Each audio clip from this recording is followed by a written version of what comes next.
Hey, it's Teresa from Life Beyond Diabetes. And today I'm going to talk about how to count carbohydrates. That's something that most people who have diabetes do, at least to some extent, as they're monitoring their diet to make sure they're eating appropriately for their diabetes. So it can be a little bit confusing how to do that. You know, a lot of people just talk about cutting sugar out of their diet, but what we don't realize is that all the carbohydrates that we eat convert to sugar in the body. So it's important to not just limit sugar, but to limit all carbohydrates. So the way to do that is to know how to count your carbohydrates. So when we're counting carbohydrates, we look at two things. We look when you look at the nutritional labels, you look at the number of total carbohydrates and you look at the fiber. You can actually completely skip the sugars. People's like, oh, well, this is how much sugar is in it and this is how much added sugar. That might be important for some people, but really when you're counting carbs, sugar doesn't actually matter on the label because we know that carbohydrates are all sugar. So sugar is just another label that kind of is a garden path to go down that isn't that important when you're looking at the carbohydrate count. So what we're looking for on the label is total carbohydrates and fiber. And for carb counting for diabetes, you take the number of total carbohydrates and you subtract the fiber. And that number is called the net carbs. And for most people who are counting carbohydrates, the net carbs is what we use for the carbohydrate count. So I'm going to show you a couple of examples. And the first example I'm going to show you is pasta, which honestly, I went looking in my cupboards and I found a box of pasta. I'm not really clear why I have that in my house. It's not something I eat, but it's a really good example of counting carbs. So I'm going to see if I can hold this up in a way that we can see it. And so, there we go. This mirror thing is hard for me to figure out. Okay, there.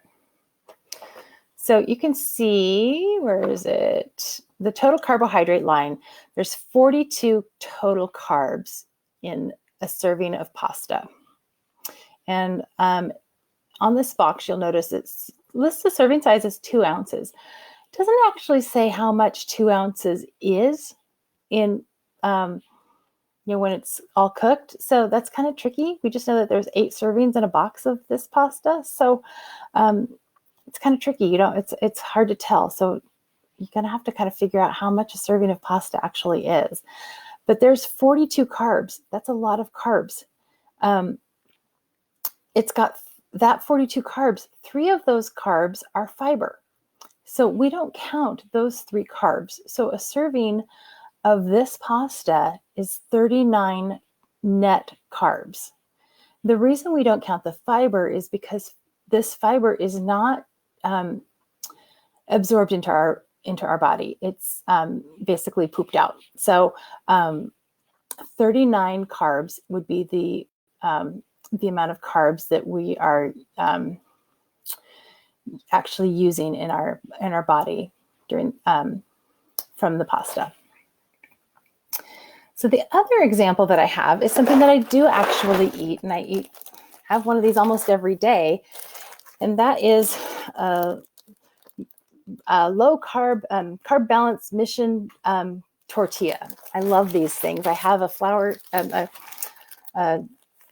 quesadilla almost every day for lunch. It's one of my favorite lunches. And see if I can hold this up here in a way that you can see it. Struggling here. Let me come up above.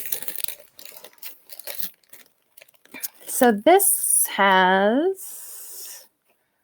here's the total carbs on this one. So the total carbs on this is 19 total carbs. The dietary fiber is 15. So remember, we subtract the dietary fiber out of that. So 19 carbs seems like a lot of carbs, but when we're subtracting out the fiber, that takes us down to 4 carbs. So up at the top, you can see that the serving size is 1 tortilla. So for 1 tortilla, we get 4 total carbs. So in just 1 tortilla, I'm getting just 4 carbs of net carbs So that's a pretty good meal. So if I'm having a tortilla with some cheese, which cheese is very low in carbs, usually it has 1 or 0 carbs in an ounce of cheese, and maybe a tablespoon of salsa, and maybe a little bit of meat, probably getting about 6 or 7 carbs in my lunch. And that's a fantastic lunch, really filling, lots of protein and fat, and very low carbs. So that's a summary of how to count carbs. If you have any questions about that, please do drop me an email or a comment. Counting carbs can be pretty complicated when you're getting started, but if you have any questions, I am happy to answer them. And also, I would love to know what other topics you'd like to hear about here in my lives this month. So I will see you back here tomorrow at 2:30 Pacific. So bye. And remember, you got this whole diabetes thing. You can do it. We'll see you tomorrow. Bye.